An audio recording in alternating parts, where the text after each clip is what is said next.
selamat pagi saudara-saudari yang terkasih di dalam Tuhan Yesus Kristus. Sebelum mendengarkan firman Tuhan, mari kita membaca Kitab Mazmur pasal 100 ayat 1-3. Mazmur untuk korban syukur. Bersorak-soraklah bagi Tuhan, hai seluruh bumi. Beribadalah kepada Tuhan dengan sukacita.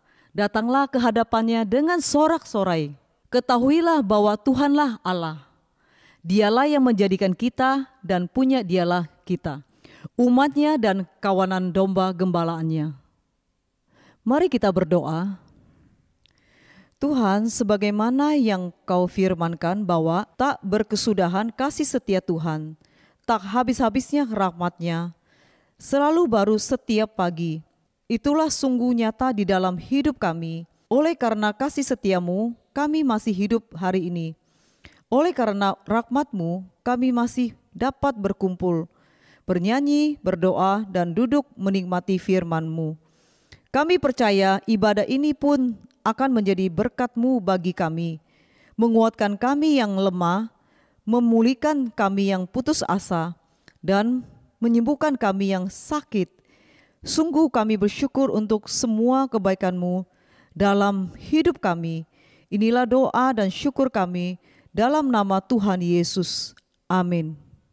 Shalom sidang jemaat yang dikasihi Tuhan dimanapun berada. Terkadang kita merasakan kemurahan dari sang teman atau sahabat. Tapi ada saat mereka akan berhenti melakukannya. Rancangan yang kerap kita buat sering kali kita pikir baik dan terukur. Tapi ternyata sering apa yang kita rancangkan itu meleset dan tidak membuahkan hasil yang baik. Tapi Tuhan kita berbeda. Kemurahannya bagi kita tak akan pernah berkesudahan. Rancangan-rancangannya bagi kita selalu menghadirkan damai sejahtera. Ia pasti menepati rancangan dan janjinya pada kita. Rancangannya tidak pernah meleset bagi kita semuanya.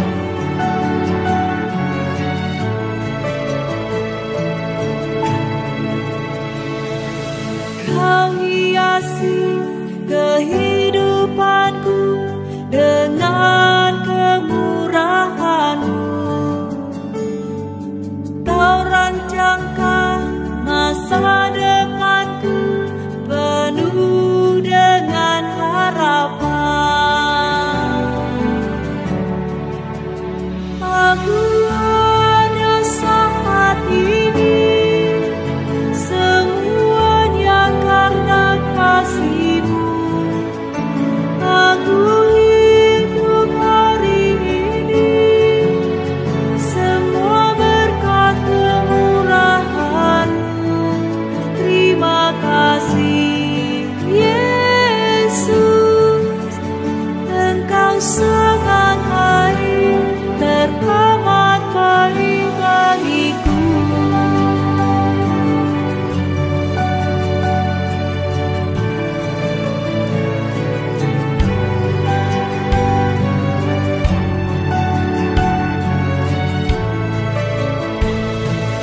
Kau hiasi kehidupanku dengan kemurahan-Mu. Kau rancangkan masa depanku penuh dengan harapan. Aku ada saat ini, semuanya karena kasih-Mu. Aku hidup hari ini, semua berkat kemurahan-Mu. Terima kasih Yesus, Engkau sangat baik, teramat baik bagiku. Oleh karena kasih dan anugerah-Mu ya Tuhan, kami ada sampai saat ini. Aku ada saat ini,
Mari sidang jemaat yang dikasihi Tuhan, kita mau sambut firman Tuhan. Mari kita tundukkan kepala, kita berdoa. Bapa kami yang di sorga, Bapa kami yang di sorga, dikuduskanlah namamu, datanglah kerajaanmu, jadilah kehendak-Mu di bumi seperti di sorga. Berikanlah kami pada hari ini makanan kami yang secukupnya, dan ampunilah kami akan kesalahan kami, seperti kami juga mengampuni orang yang bersalah kepada kami. Dan janganlah membawa kami ke dalam pencobaan, tetapi lepaskanlah kami daripada jahat, karena Engkau punya kerajaan dan kuasa dan kemuliaan sampai selama-lamanya. Amin. Mari kita membaca pengakuan iman rasuli. Aku percaya kepada Allah, Bapa yang Maha Kuasa, Kalib langit dan bumi, dan kepada Yesus Kristus anaknya yang tunggal Tuhan kita, yang dikandung dari Roh Kudus, lahir dari anak darah Maria, yang menderita sengsara di bawah pemerintahan Pontius Pilatus, disalibkan, mati dan dikuburkan, turun ke dalam kerajaan maut. Pada hari yang ketiga bangkit pula dari antara orang mati, naik ke surga, duduk di sebelah kanan Allah, Bapa yang Maha Kuasa, dan dari sana ia akan datang untuk menghakimi orang yang hidup dan yang mati. Aku percaya kepada Roh Kudus, gereja yang kudus dan persekutuan orang kudus, pengampunan dosa, kebangkitan tubuh, dan hidup yang kekal. Amin.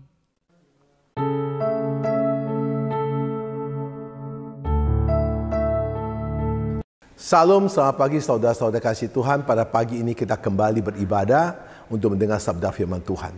Mari kita berdoa. Bapa kami surga, terima kasih pada pagi ini Roh Kudus pimpin kami, Roh Kudus menyertai kami. Kami dibuka hati untuk mendengar sabda firman-Mu. Dan kuasa Roh Kudus menyertai hamba-Mu, bibir hamba Tuhan pakai menyampaikan setiap kebenaran-Mu.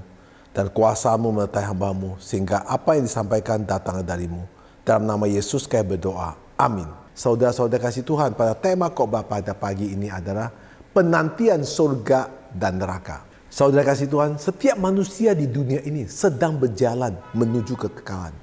Tidak ada seorang pun yang akan hidup selama-lamanya di dunia ini. Cepat atau lambat, kita semua akan melewati pintu kematian. Dan setelah itu kita tidak akan pergi ke tempat yang netral, melainkan ke salah satu dari dua tempat kekal, ke surga atau ke neraka. Saudara-saudara kasih Tuhan, kita hidup di dunia yang fana ini, segala sesuatu dunia ini ada bersifat sementara. Kesehatan, kekayaan, jabatan, bahkan hidup kita sendiri semua akan berakhir pada waktunya. Namun ada satu hal yang tidak pernah akan berakhir, yaitu kekekalan. Saudara-saudara kasih Tuhan, kita semua akan menghadapi dua kenyataan, kematian dan kehidupan setelah kematian.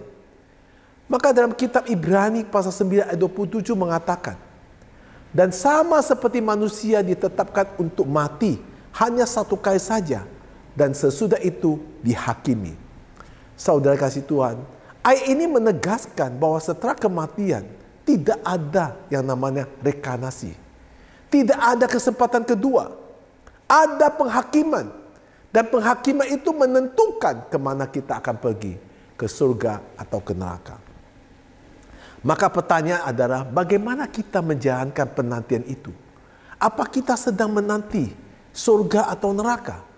Saudara kasih Tuhan, kenyataan tentang surga dan neraka. Surga adalah tempat yang nyata dan mulia. Surga adalah tempat di mana Allah bertata. Tempat itu penuh dengan kemuliaan, kesucian, damai, sukacita yang tak berkesudahan.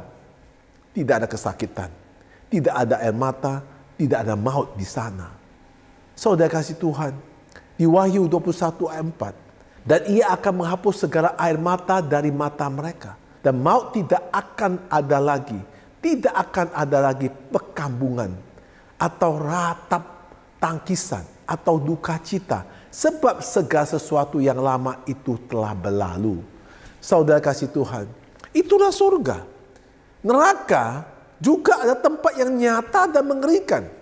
Neraka bukan sekedar kiasan atau simbol, melainkan tempat nyata yang penuh dengan penderitaan kekal, api yang tidak padam, dan pemisahan abadi antara Allah dengan neraka.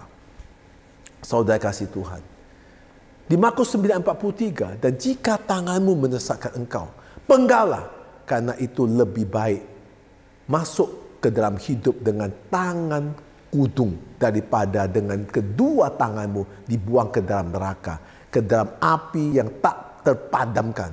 Saudara bayangkan, api yang tak terpadamkan. Bayangkan aja, orang itu hidup tapi dibakar. Ya, gak terpadamkan. Teriaklah kekal selama. Teriaknya suara kita bukan teriaknya sementara. Teriak terus sampai kekal. Gak akan terhitung. Karena kesakitan dan penderitaan luar biasa. Itulah namanya neraka. Saudara kasih Tuhan. Surga dan neraka bukan hanya doktrin teologi. Ini adalah realitas kekal yang sedang kita semua dekati dari hari ke hari. Penantian adalah semua orang sedang menunggu. Penantian adalah proses yang berlangsung semua hidup kita. Setiap keputusan, tindakan, pilihan hidup kita pada hari ini menunjukkan ke arah mana yang kita sedang melangkah.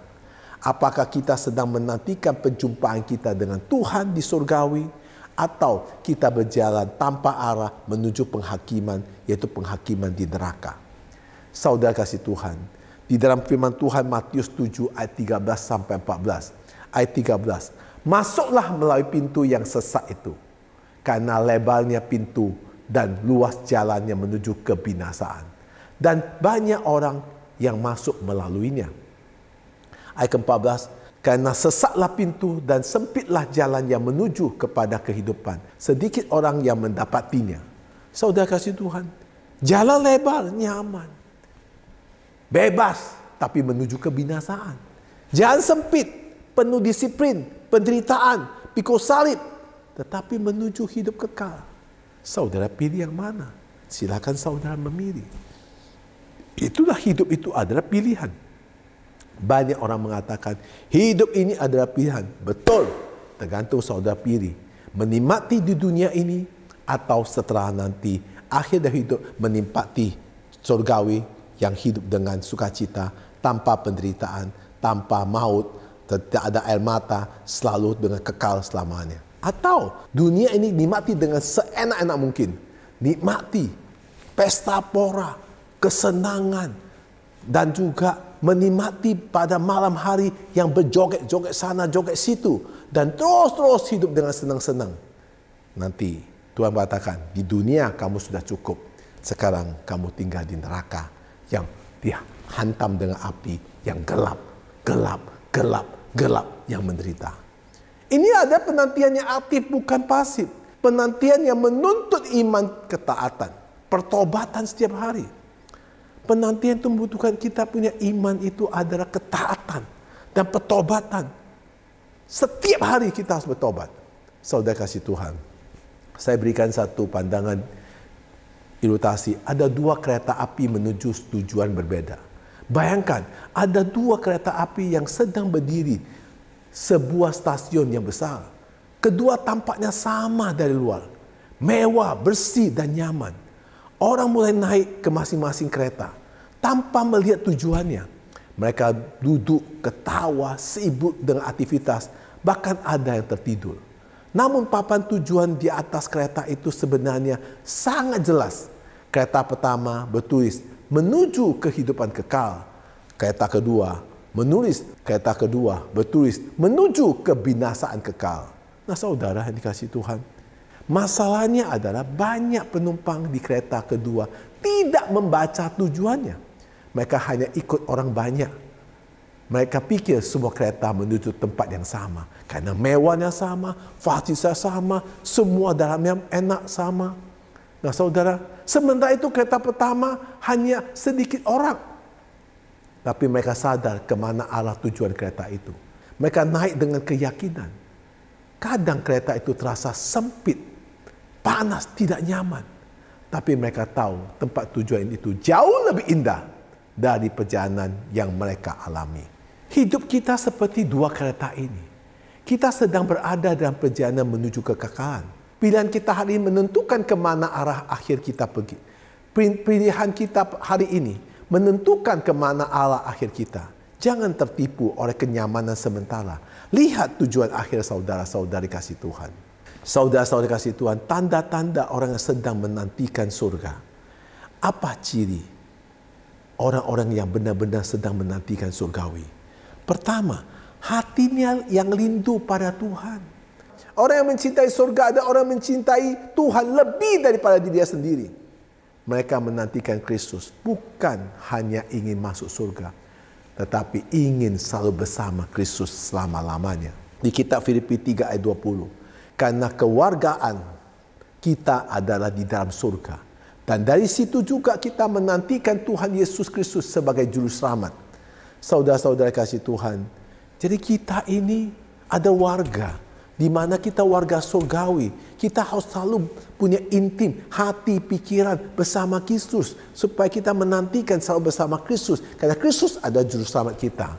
Nah saudara-saudara, hanya dengan Yesus kita bisa masuk surga. Tanpa Yesus kita tak mungkin bisa masuk surga. Maka hiduplah dalam kekudusan. Surga ada tempat kudus. Hanya orang dikuduskan oleh darah Kristus. Dan hidup dalam kekudusan yang dapat masuk surga. Ibrani 12:14. Berusahalah hidup damai dengan semua orang. Dan kerjalah kekudusan. Sebab tanpa kekudusan tak seorang pun akan melihat Tuhan. Saudara-saudara kasih Tuhan. Banyak orang merasa aman secara rohani. Tapi ternyata tidak memiliki relasi yang benar dengan Tuhan. Banyak orang merasa aman. Tapi sedang menuju kebinasaan. Banyak orang merasa cukup hanya dengan menjadi orang baik. Atau sekedarnya hanya beragama Kristen. Tapi mereka belum sungguh-sungguh bertobat dan menerima Yesus Kristus sebagai Tuhan. Saudara kasih Tuhan. Matius 7 ayat 21 sampai 23. Ayat 21. Bukan setiap orang yang berseru kepadaku, Tuhan, Tuhan, akan masuk ke dalam kerajaan surga. Melainkan dia akan melakukan kehendak Bapakku yang di surga. Ayat 22. Pada hari terakhir banyak orang akan berseru kepadaku, Tuhan, Tuhan, bukankah kami bernubuat demi namamu? Dan mengusir setan demi namamu. Dan mengadakan banyak mujizat demi namamu juga.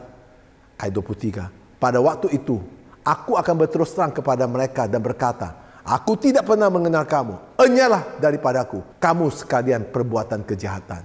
Tidak semua penantian berakhir indah. Seperti 5 gadis bodoh dalam perumpamaan Matius 25 ayat 1 sampai 13. Ada 10 gadis yang menantikan mempelai. 5 bijak siap dengan minyak. 5 bodoh tidak siap, akhirnya tertinggal. Saudara-saudara kasih Tuhan, kesiapan itu mencukupi hubungan pribadi dengan Tuhan. Iman yang hidup dengan ketaatan setiap hari. Jadi bukan asal-asalan. Untuk menantikan masuk surga, bukan asal-asalan. Semua harus siap. Seperti 5 gadis bijak. Dia membawa lantang, bawa minyak. Ya, ketika mereka capek tidur, yang 5 gadis bodoh hanya bawa lantang, tetapi tak bawa persiapan minyak. Ketika tidur, bangun, minyak mau habis, dia tak ada minyak lagi. Akhirnya dia pergi beli, tapi waktu mempelai datang, tak ketemu lagi. Nah saudara, kapan Tuhan datang? Kita tidak tahu. Kapan kita berakhir hidup? Kita berhidup ini, kita juga tidak tahu. Semua dalam kedaulatan Tuhan. Maka hubungan pribadi kita dengan Tuhan itu harus kuat. Iman yang hidup dengan Tuhan kuat. Ketaatan setiap hari harus kuat. Saudara yang dikasihi Tuhan, hari ini adalah waktu untuk menentukan arah penantian. Kita tidak tahu kapan akan kita dipanggil. Apakah hari ini atau besok. Kita punya kesempatan. Tuhan memanggil kita untuk bertobat. Menyerahkan hidup kita kepadanya. Dan berjalan dengan iman. 2 Korintus 6 ayat 2. Sesungguhnya waktu ini adalah waktu perkenalan itu. Sesungguhnya hari ini adalah hari penyelamatkan itu. Nah saudara-saudara kasih Tuhan, inilah waktunya. Inilah harinya untuk kita bertobat. Inilah waktunya kita menyerahkan hidup kita kepada Tuhan. Inilah waktunya kita beriman kepada Dia. Ini waktunya kita terus dekat dengan Dia. Karena hanya dengan Yesus, maka kita memperoleh hidup yang kekal di surga. Tidak ada jalan lain saudara. Waktu kita harus berhubungan dengan Tuhan dengan baik-baik. Supaya kita tahu kemana kita pergi. Ya, kelihatan dalam saat ini, setiap hari begitu cepat. Pagi, malam, pagi, malam. Ya, sebentar lagi sekarang masuk bulan Mei. Kemarin baru tahun 2024. Sebentar lagi akhir 2025. Setahun-setahun lewat begitu cepat. Kapan waktu kita? Kita tidak tahu. Semua dalam kedaulatan Tuhan. Mari kita bertobat. Mari kita menyerahkan hidup kita berjalan dengan iman bersama Tuhan Yesus Kristus. Saya berikan satu ilustrasi, yaitu apa? Menunggu di ruangan transit. Bayangkan seorang duduk di ruangan tunggu bandara. Ia tidak tahu bahwa tiketnya mengarahkan tempat yang sangat berbeza dari yang ia pikirkan. Ia santai menikmati waktu makan, main game dan tertawa. Nah, saudara-saudara, dia tidak tahu dia mau pergi. Dia tidak tahu di ruangan transitnya sebenarnya transit itu tidak akan tuju ke tempat yang dia pergi. Dia tidak tahu. Dia hanya di dalam benak pikirannya, dia akan pergi ke tempat yang di mana dia tuju. Tapi tiketnya ada tertukar, tiketnya ada berubah. Dia tidak tahu. Tapi di sana ruangan tunggu, dia hanya main-main, ada menikmati waktu, makan, main game, tertawa. Lalu ada pengumuman terdengar. Penerbangan menuju ke neraka kekal gerbang 13 akan segera berangkat. Semua penumpang harap bersiap. Dia kaget. Dia bertanya, apa maksudnya? Aku pikir aku akan ke surga. Tapi jawapannya, Tuan tidak pernah memesan tiket ke surga. Tuan hanya duduk di ruangan tunggu tanpa bertanya arah tujuan. Karena di dalam ruangan itu dia main game, ketawa dan lain. Tanya tanpa tanya. Maka ketika dia naik pesawat, dia kaget bahwa itu pesawat adalah penerbangan ke neraka. Hari ini kita sedang duduk di ruangan tunggu dunia. Surga dan neraka adalah dua penerbangan berbeda. Waktu keberangkat kita tidak tahu. Pastikan kita duduk di ruangan yang benar. Bersikap ke pesawat menuju ke kerajaan surga. Supaya kita tahu hari ini kita mau menuju ke surga. Dengan pesawat pasti bawa kita ke surga. Kita harus sadar itu. Karena waktunya kita tidak banyak. Ya, waktu kita juga tidak tahu. Tapi Tuhan yang tahu semuanya. Saudara kasih Tuhan, marilah kita berdoa. Bapa kami surga, terima kasih. Penantian ke surga dan ke neraka itu sangat jelas. Engkau beri kesempatan pada kami untuk bertobat. Beri kesempatan kami untuk mengenal Engkau secara benar. Karena hanya melalui Yesuslah Tuhan Yesus satu-satu jalan ada juru selamat kami membawa kita ke surga. Ya Tuhan, kami manusia berdosa, manusia yang bejat, manusia yang tidak tahu diri. Tuhan ampuni kami. Kami mau belajar untuk benar. Engkau beri kesempatan kami hidup dalam dunia ini yang menantikan untuk ke surga dan neraka. Kami mau untuk menuju ke surga. Beri kesempatan kami untuk mendapat tempat yang tepat, mendapat pesawat yang tepat menuju ke surga. Tuhan Yesus, tolong kami, ajar kami hidup benar. Tuhan, tolong kami, menuntun kami, supaya kami selalu ada tempat untuk penantian yang benar, sehingga kami bisa ke surga, berjumpa dengan Tuhan Yesus Kristus. Kami berdoa dalam nama Tuhan Yesus Kristus. Amin. Penantian dalam hidup itu sangat jelas. Ada kekekalan, ke surga, kekal, dan ke neraka, kekal. Silakan saudara memilih. Apakah saudara mau ke surga? Apakah saudara mau ke neraka? Dari hidup penantian di dalam dunia ini, ayolah kita bertobatlah. Belajar benar hidup di hadapan Tuhan. Jangan menikmati dalam duniawi yang sementara ini. Nanti kita akan masuk neraka. Nikmatilah duniawi yang diberikan Tuhan dengan memuliakan Tuhan. Dengan hidup benar di hadapan Tuhan. Berbuatlah baik kepada sesamamu. Maka Tuhan akan berikan upahmu dalam tiket untuk menuju ke surga. Tuhan Yesus memberkati.